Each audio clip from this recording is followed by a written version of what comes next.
Alicia also asked, also, are you planning on doing challenges anymore, or do you participate in any kind of challenges? I loved the color combo challenges and technique challenges you did a while back. I have not participated in other challenge blogs in a really long time, so I can't give advice on my favorite challenges at this point. I don't know if my old favorites are still up. I really enjoyed making the challenges. I was getting a lot of positive feedback on the challenges. People really seemed to like them, but nobody was participating. So it's kind of defeating to put together a challenge and host it and nobody actually enters the challenge.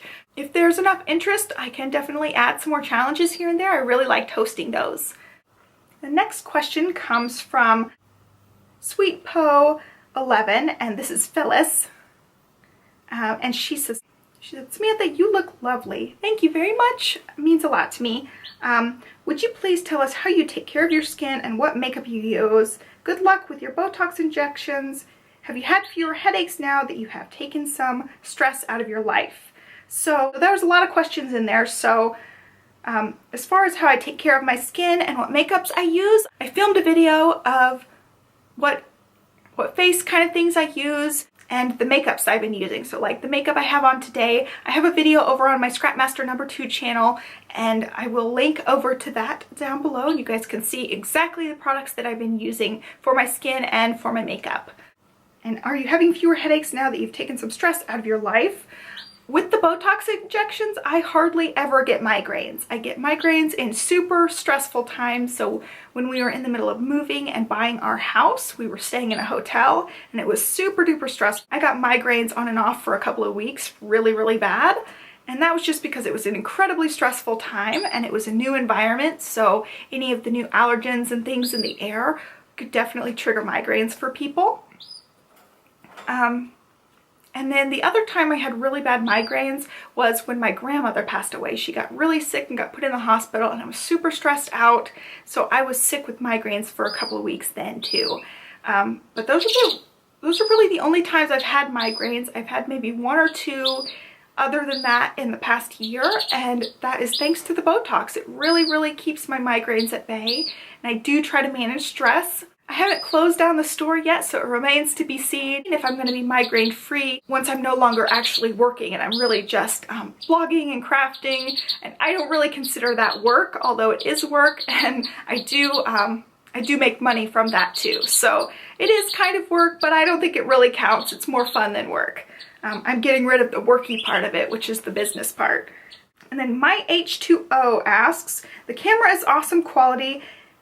Thank you, I think so too. How many hours in the day do you spend crafting? And this is a really funny question because I have not been crafting hardly at all.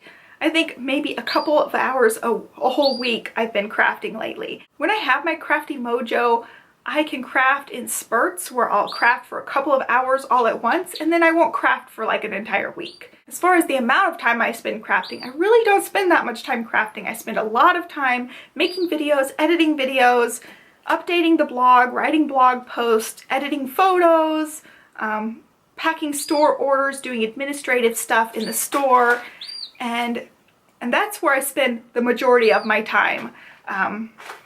Is doing those administrative behind the scenes type of things. I don't actually spend a lot of time crafting, and that's what I'm trying to get more of. I'm hoping especially this summer that I can spend a couple of hours a day scrapbooking and crafting, get caught up on some projects I've been really meaning to get caught up on, but I haven't really been doing that. I've been swamped with the store, swamped with administrative stuff, and I haven't been crafting very much.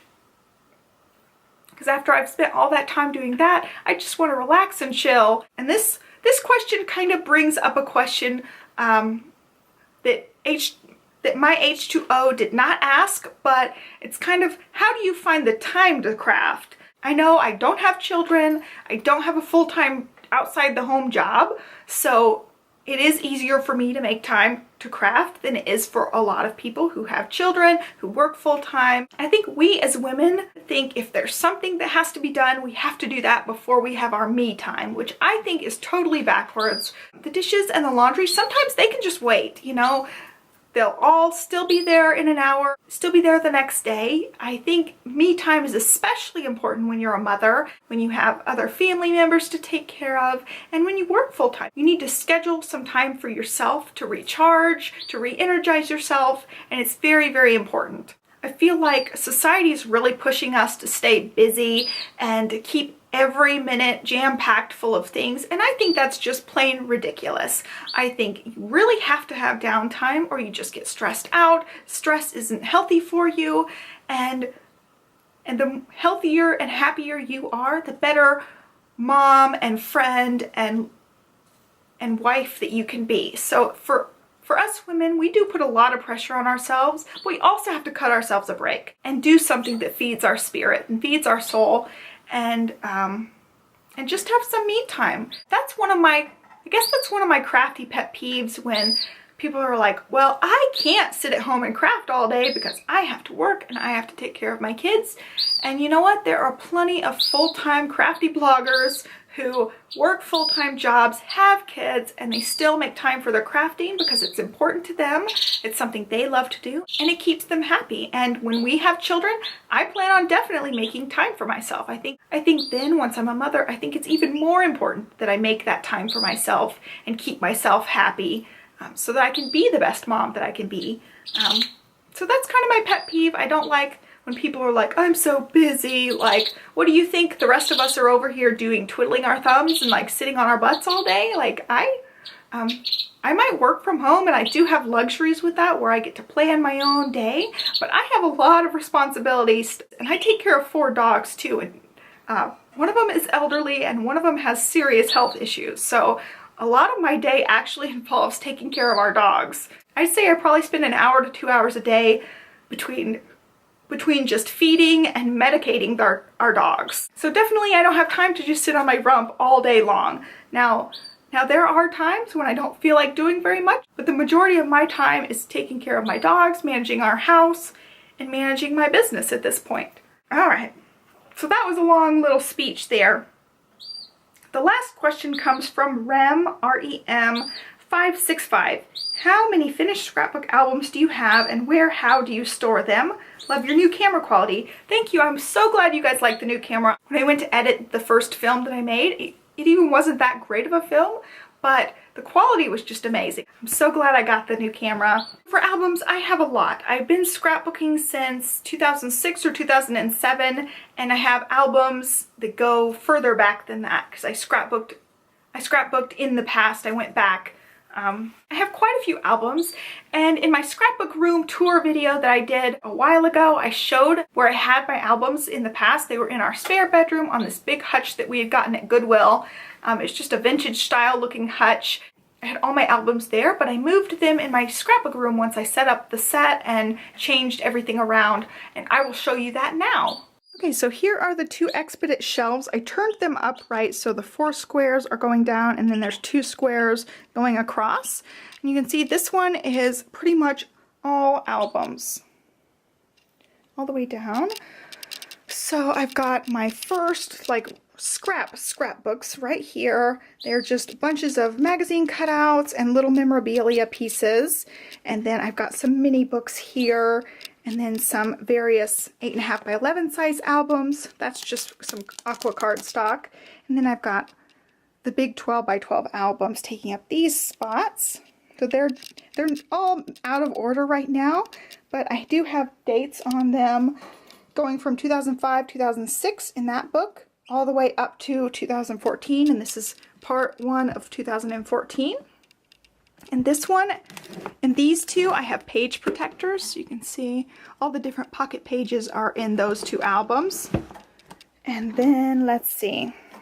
These 2 are like elementary school and ones that haven't been sorted yet. So I got to go through these someday and put them where they belong. And then I've got a couple of specialty ones. So here's one for our wedding, and then here's one for Colorado trip we took when we were in college. And then this one's just some books, a tiny 6 by 8 album, an idea book that's just a little binder. And then this one says acrylic stamps, but it's actually just plain pocket plain 8.5 by 11 protectors. I use these to hold memorabilia in my project life, and then I use those in my office as well. I'll count the 12 by 12s that are complete. So we got 2014, 1, 2, 3, 4, 5, 6, 7, 8, 9, 10, about 10 that are complete or mostly complete, and then the rest are in progress. Like, I still have to work on this wedding album a ton. It's basically empty. And then on this side of the room, I have my next album for 2014, and then I have 2013, which is still definitely in progress, and then 2 that have thickers in them. And I'll put a link down below to my thickers video, how I showed you guys how to make those albums. So that is it for questions. If you have other questions, leave them on the call for questions video. I'll link it down below if you have more questions. That way we can keep all the questions in one place. I have another couple of videos that'll be popping up covering specific topics for you guys with questions that you guys asked, and also questions I've seen just flying around. I want to cover a couple of those too. So I hope you guys enjoyed this video. Please give it a thumbs up and be sure to subscribe to this channel so you know when I update. Thank you so much for watching and have a great day. Bye.